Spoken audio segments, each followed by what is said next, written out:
आपल्या या चॅनलला लाईक करा, सबस्क्राईब करा, जास्तीत जास्त शेअर करा आणि भारतातील प्राचीन ऋषी परंपरेबद्दल जाणून घ्या. या जन्मावर या जगण्यावर शतदा प्रेम करावे. बरोबर ओळखलत. आपल्या सर्वांचे लाडके कवी मंगेश पाडगावकरांच्या या प्रसिद्ध ओळी. आता तुम्ही म्हणाल, वैदिक विज्ञान मालिकेचा भाग आणि गाणं कसं काय बुवा, त्याचा काय संबंध? तर मी म्हणेन, संबंध नक्कीच आहे. अहो, आपण स्वतःवर प्रेम केलं तरच हे जग सुंदर वाटेल. नाही कळलं? सांगते. मला सांगा, सकाळी उठल्यापासून झोपेपर्यंत आपलं रुटीन कसं आणि काय असतं? दिवसभर आपल्या डोक्यात कोणतं विचारचक्र सुरू असतं तर ते फक्त काम, पैसा, टार्गेट आणि कोणती ना कोणती काळजी. आणि मग ह्या सगळ्यातून जडतात ते मनोकायिक आजार.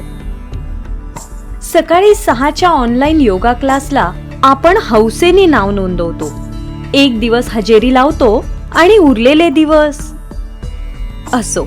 तर सांगायचा मुद्दा हा की कदाचित वैदिक विज्ञान मालिकेचा हा भाग बघून तुम्ही पुन्हा एकदा या जन्मावर आणि या जगण्यावर प्रेम करू लागाल. वैदिक विज्ञान मालिकेतील हा भाग घेऊन आला आहे योग साधना आणि योग साधनेला एका विशिष्ट आणि सोप्या सूत्रात बांधणारे महर्षी पतंजली यांच्याबद्दलची माहिती. महर्षी पतंजली यांचा जन्म गोनार्थ, गोंडा, उत्तर प्रदेश येथे झाला. महर्षी पतंजली यांच्या जन्माबाबत एक आख्यायिका सांगितली जाते. सर्व ऋषीमुनी भगवान विष्णूंकडे गेले आणि म्हणाले, प्रभो, आपण धन्वंतरीचा अवतार घेऊन शारीरिक रोगांच्या उपचारासाठी आयुर्वेद दिले, पण अजूनही पृथ्वीवर लोक काम, क्रोध आणि मनातील वासनांनी पीडित आहेत. या सर्व विकारांपासून मुक्त होण्याचा कोणता मार्ग आहे? बहुतांश लोक शारीरिकच नाही तर मानसिक आणि भावनात्मक पातळीवरही विकारांनी दुःखी होतात.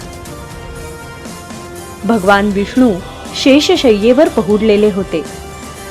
हजारो मुखी आदिशेष नाग, जागरूकतेचे प्रतीक. त्यांनी ऋषी मुनींची प्रार्थना ऐकून जागरूकतेचे रूप असलेल्या आदिशेषाला महर्षी पतंजलींच्या रूपात पृथ्वीवर पाठवले. गोनिका नावाची योगिनी ही महर्षी पतंजलींची माता होईल अशी योजना करण्यात आली. एके दिवशी गोनिका ध्यानधारणा करून सूर्याला अर्घ्य देत असताना तिला आश्चर्याचा प्रचंड धक्का बसला. तिच्या तळव्यांवर लहानसा नाग होता.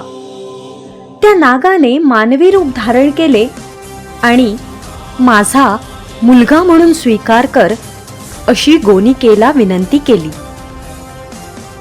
गोनिकेने ती विनंती स्वीकार करून मुलाचे नाव पतंजली ठेवले. पत म्हणजे पडणे आणि अंजली म्हणजे ओंजळ. ओंजळीत पडून प्राप्त झालेला म्हणून पतंजली. महर्षी पतंजली हे प्रसिद्ध व्याकरणाचार्य पाणिनी यांचे शिष्य.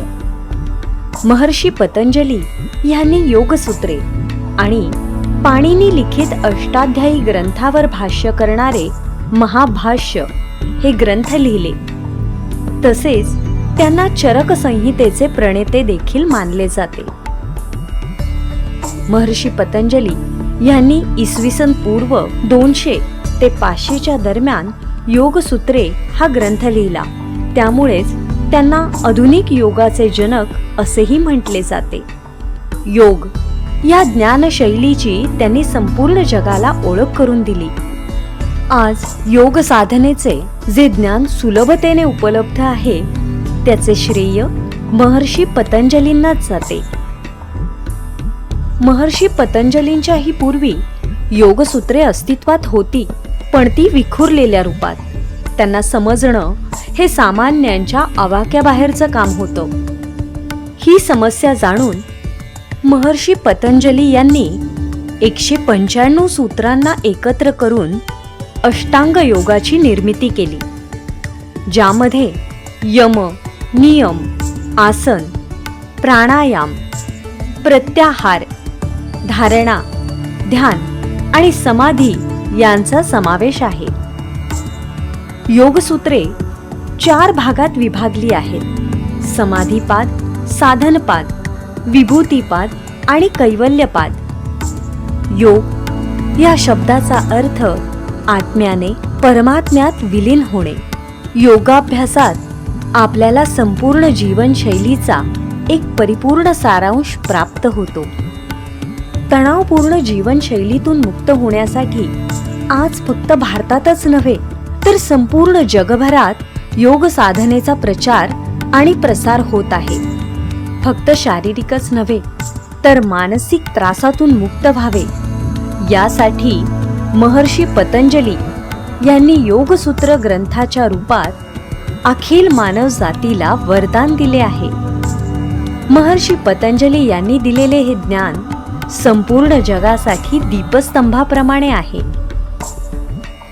आपल्या वैभवशाली परंपरांना जाणून घेण्यासाठी आपल्या या चॅनलला लाईक करा, सबस्क्राईब करा आणि जास्तीत जास्त शेअर करा. धन्यवाद. जगाला शून्याची अनमोल भेट कोणी बरं दिली? पृथ्वी स्वतःच्या अक्षाभोवती फिरते हे कोणी बरं सांगितले? खगोलशास्त्र अर्थात ॲस्ट्रॉनॉमी आणि गणितात महत्त्वाचे योगदान असलेली भारतातील महत्त्वाची व्यक्ती कोण बरं? या सर्व प्रश्नांची उत्तरं घेऊन येणार आहे वैदिक विज्ञान मालिकेचा पुढचा भाग.